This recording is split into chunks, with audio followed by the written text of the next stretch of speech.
지금 이 순간에도 당신의 통장 잔고는 조용히 줄어들고 있습니다.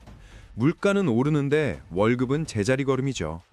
2026년은 그 속도가 더 빨라질 겁니다. 이 이야기는 당신 가족의 생존과 직결된 현실입니다. 그럼 지금부터 데이터로 확인된 2026년의 진실을 하나씩 풀어보겠습니다.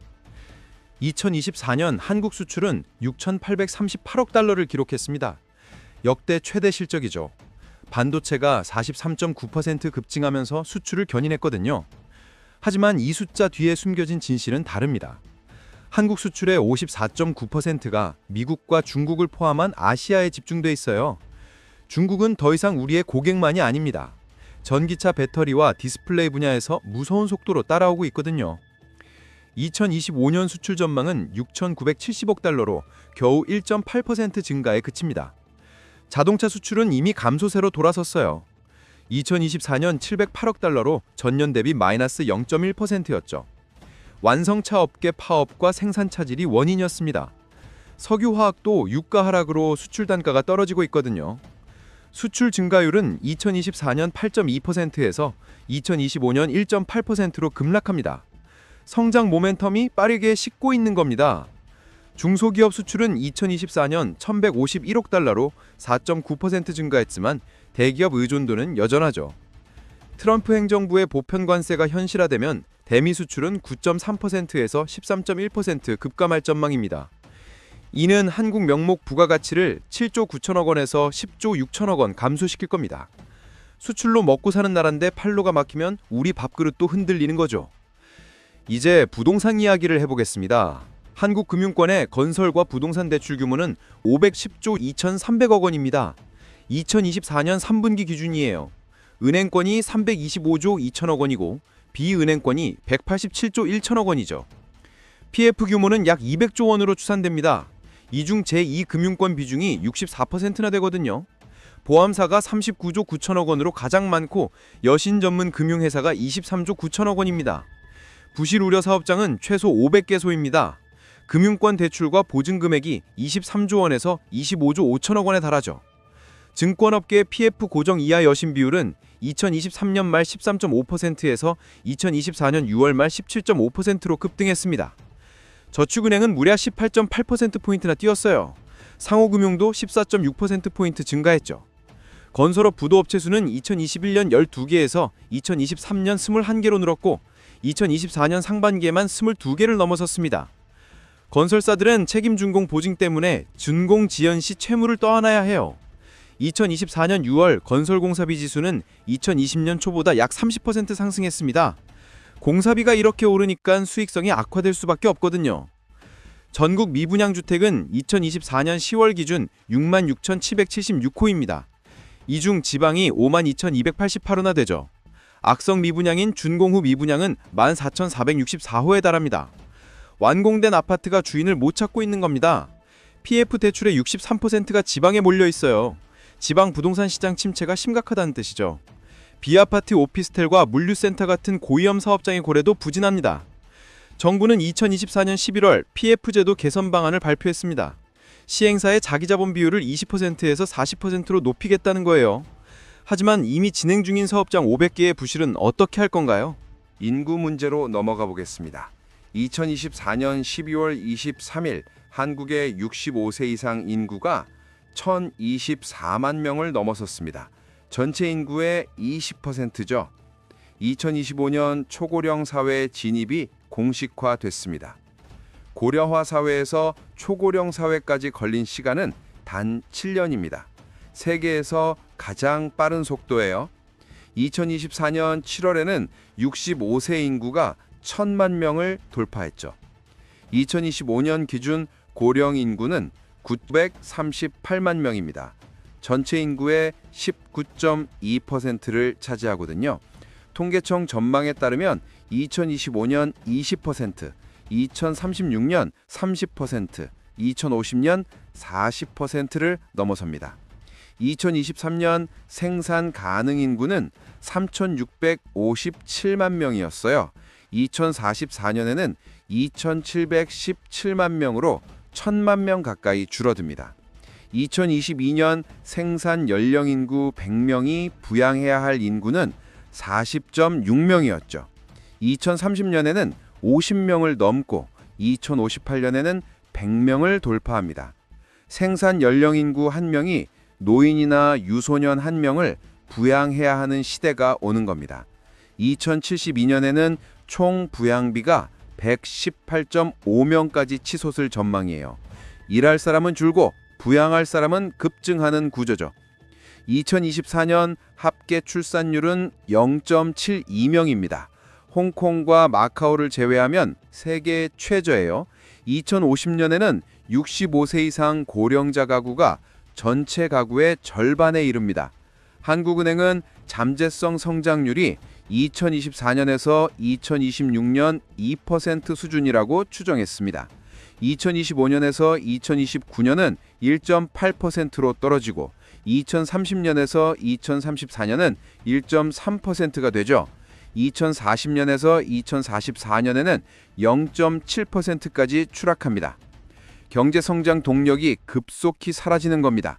베이비 부머 세대가 은퇴하면 내수 시장도 위축되겠죠. 이들이 직업을 닫으면 소비가 줄어들 수밖에 없어요. 가계 부채 상황을 살펴보겠습니다.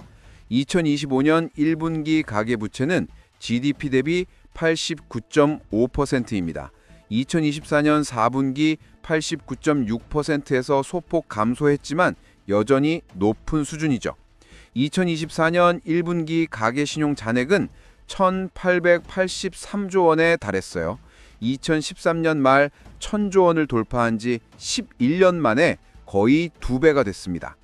2024년 연평균 증가율은 약 6.3%로 GDP 성장률을 훨씬 웃돕니다. 국제금융협회 IIF 기준으로 한국의 GDP 대비 가계부채 비율은 2024년 말 91.7%입니다. 세계 2위 수준이에요. OECD 평균 65%나 세계 평균 60.3%를 크게 상회하죠. 주택담보대출이 1,130조 원으로 전체 가계부채의 57.2%를 차지합니다. 신용대출은 330조 원 정도예요. 2024년 8월 주택담보대출은 전월 대비 8조 9천억 원 급증했습니다. 60대 이상 고령층 가계부채도 빠르게 늘고 있어요. 2021년 말 18.5%에서 2024년 3분기 말 20%로 상승했죠. 대출자 수 기준으로는 19.8%에서 22%로 증가했습니다. 2024년 9월 말 기준 60대 이상 대출자는 434만 명입니다. 대출 잔액은 375조 1,600억 원에 달해요. 1인당 평균 대출액은 7,706만 원이에요. 고령층 대출의 32%가 제2금융권에서 발생하고 있습니다. 은퇴 후 소득이 단절된 상태에서 빚을 갚아야 하는 거죠. 금리가 높아지면 이자 부담은 더 커질 겁니다. 소득 하위 20% 가구의 평균 부채는 4,300만 원입니다. 하지만 이들의 자산은 대부분 전세보증금이나 자동차 같은 비유동 자산이에요. 순부채 가구로 전락할 위험이 큽니다. 2025년 3분기 가계신용 잔액은 1,968조 3천억 원을 기록했습니다. 또 다시 사상 최대치를 경신한 거예요. 3개월 사이에 14조 9천억 원 늘었지만 전분기 25조 1천억 원보다는 증가폭이 줄었죠. 6월 27일 가계부채 관리 대책 효과가 나타나고 있습니다. 9월부터 2단계 스트레스 DSR이 시행됐거든요. 은행권 주택담보대출 증가폭이 8조 2천억 원에서 6조 2천억 원으로 축소됐습니다. 하지만 신용카드 사용액은 123조 3천억 원으로 1조 2천억 원 늘었어요. 휴가철 소비 증가와 재산세 납부 시기가 겹쳤죠. 증권사 등 기타 금융기관의 대출도 3조 7천억 원 증가했습니다. 주식시장 강세 속에서 B2 수요가 확대되고 있는 겁니다.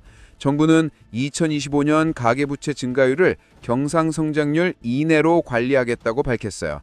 하지만 금리 인하 기대감과 부동산 가격 상승 압력은 여전합니다. 환율 변동성도 큰 위협 요소예요.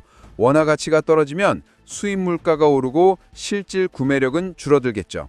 2024년 4월 달러당 원화 환율이 1,390원을 돌파하기도 했습니다. 국제결제은행 BIS는 2025년 5월 보고서에서 한국을 다음 금융위기 촉발 가능성이 높은 국가 중 하나로 지목했습니다. IMF도 취약계층의 부채질 악화가 중대한 위험이라고 경고했어요. 지금까지 2026년을 앞두고 우리가 직면한 현실을 살펴봤습니다. 수출 증가세 둔화, PF 부실 리스크, 급속한 고령화와 높은 가계부채가 동시에 우리를 압박하고 있죠. 그렇다면 우리는 어떻게 대응해야 할까요? 첫 번째는 부채 관리입니다. 변동금리 대출을 고정금리로 전환하고 고금리 대출부터 우선 상환하세요. 금리가 높을 때 빚을 갚는 것이 곧 수익을 내는 겁니다. 두 번째는 자산 분산입니다. 원화 자산에만 의존하지 말고 달러나 금 같은 안전 자산으로 포트폴리오를 다변화하세요. 환율 변동에 대비하는 거죠. 세 번째는 소득원 다각화입니다. 월급 외에 부업이나 배당주 투자로 제2의 소득원을 만드세요. 회사가 어려워지면 언제든 구조조정 대상이 될 수 있거든요.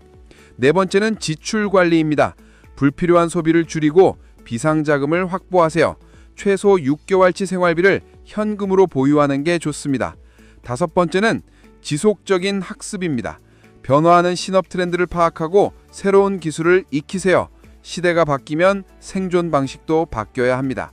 2026년은 위기의 해가 될 수도 있지만 동시에 기회의 해가 될 수도 있습니다.